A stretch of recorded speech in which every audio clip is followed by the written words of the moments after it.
Welcome to How to Build a Tent, the podcast on how to make you successful. My name is Matt Williams. Thank you for listening to the show, sharing the show with a friend.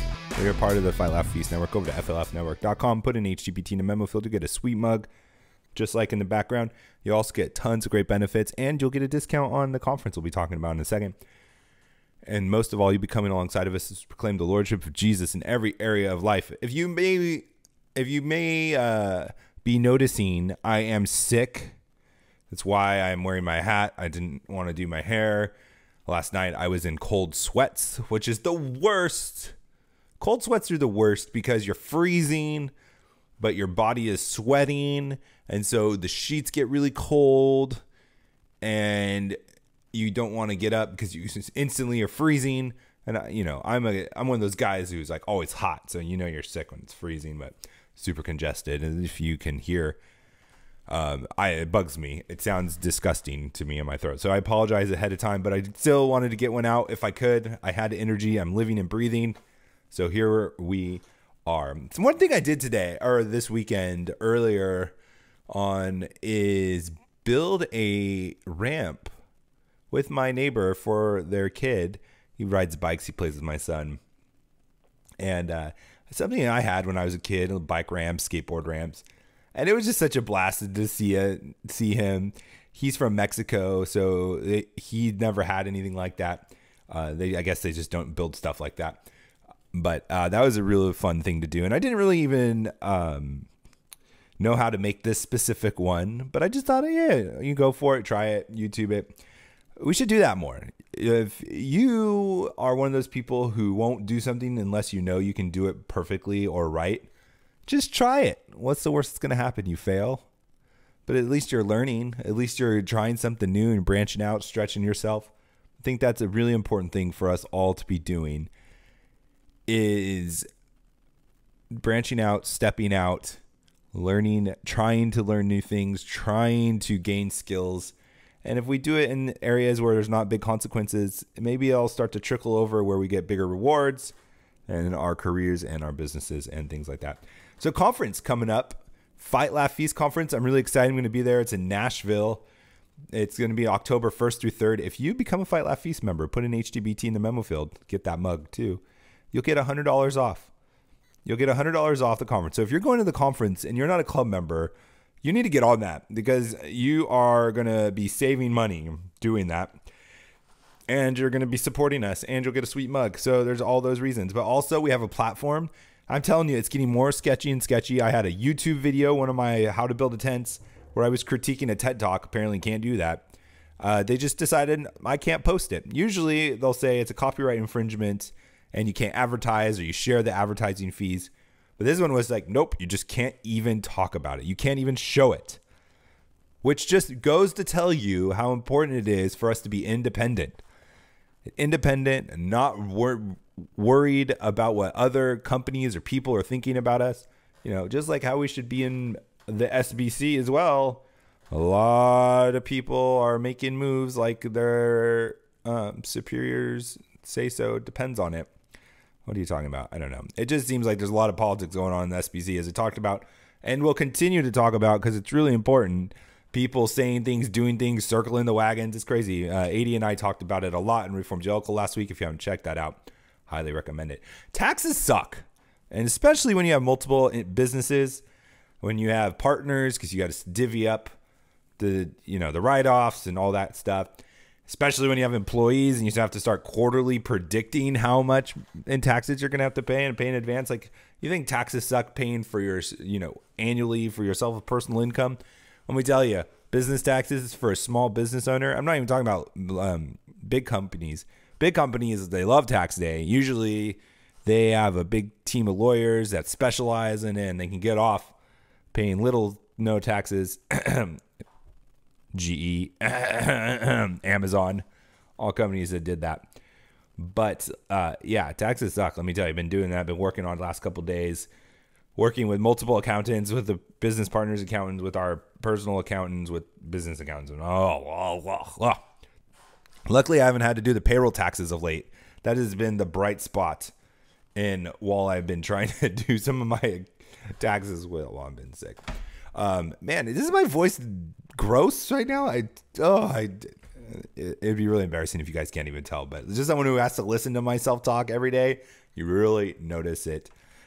Let me tell you about our sponsor, Kingsman Grooming Pros, and then we're going to talk about the secret to success. Not that it's an absolute, but it's one of the most common denominators. I was running into that this weekend, running into that in the last couple of weeks of people just seeming to miss the step that is the crucial part in being successful. It may not be like the thing that is guaranteeing to make you successful, but it is probably the one defining characteristic. If there was one characteristic that every successful person shared, it would be this. We're going to talk about that. And I'm also going to talk about how Bernie is not a threat. I've been seeing that. I've been seeing a lot of worry. He just won Nevada, and people are starting to get scared that so many people are voting for socialists. And I don't know if it's that big of a deal right now. But we keep sending our kids to, the government schools and getting educated on how great socialism is, and indoctrinated, really, not educated. And who knows what can happen with that. But before, let me tell you about Kingsman Grooming Products. KingsmanGroomingPros.com. Go over there. They're a Christian company. They have phenomenal, superior products.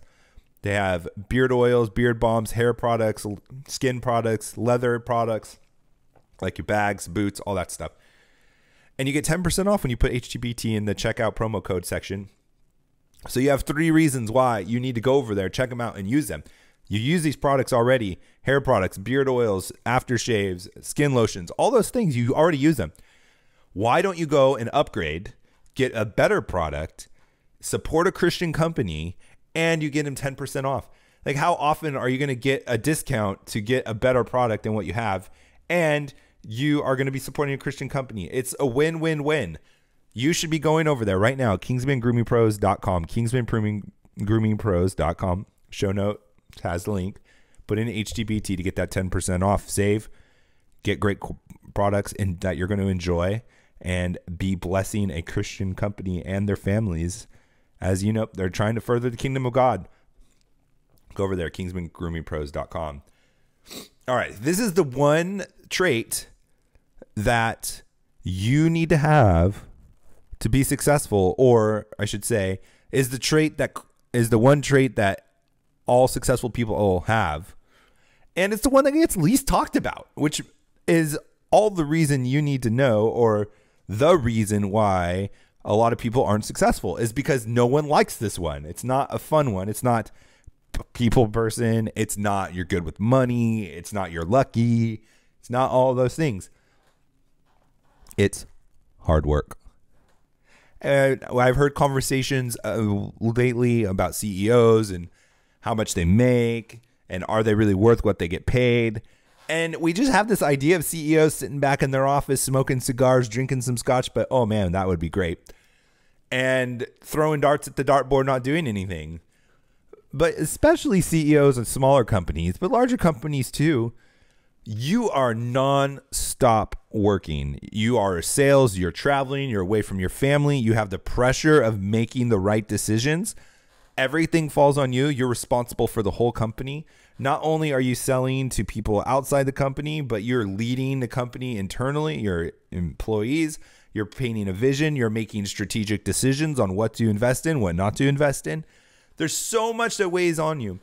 And how much you need to work at that just totally goes unappreciated.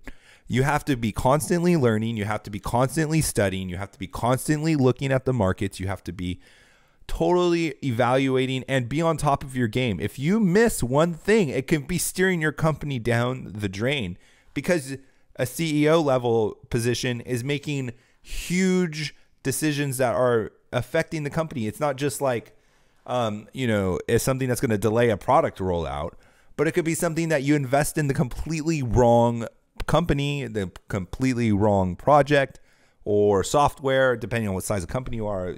The decisions you make are different, but you can make or break your company. When we were talking online, I was like, what should the salary be of a CEO? And it's a total separate conversation what I've been talking about. And if they have $30 million in profit, like, should the CEO make $1 million? Like, yes, That takes so much work. You have to be a really smart on your game to be somebody at a 30-person company. You're doing more than just the CEO work of a larger company. You're doing a lot more, and you deserve it. And also, I was reading, and this is what made me think about, too, how important hard work is. I was watching on HBO. There's just this video of kids playing instruments, and they're younger kids, and they're phenomenal musicians. They're phenomenal. They're great. They're fantastic. But all of them, just like successful business people and careers, they have a gift for it, but they all constantly are playing the instruments that they are, excelling at. And would they be good at their instrument if they didn't constantly play and constantly practice? Yeah, they'd be good. But they wouldn't be great. They wouldn't be playing as kids in adult, bands. They wouldn't be able to be featured on an HBO special if they hadn't been practicing and putting in the time, the work, the study. And it's like, you just see like this one kid, he's playing the cello, and it's phenomenal. You would not know it was a kid playing the cello. Now, playing the guitar myself, I notice instruments like the violin, the cello, that don't have the bars to break up the frets. That's not an easy thing to do, is to be able to know where to put your finger without frets to tell you what to do. My hat's off. But anyways, it's these kids. I'm sure people look at them and think, oh man, they just instantly had the talent. No, they didn't.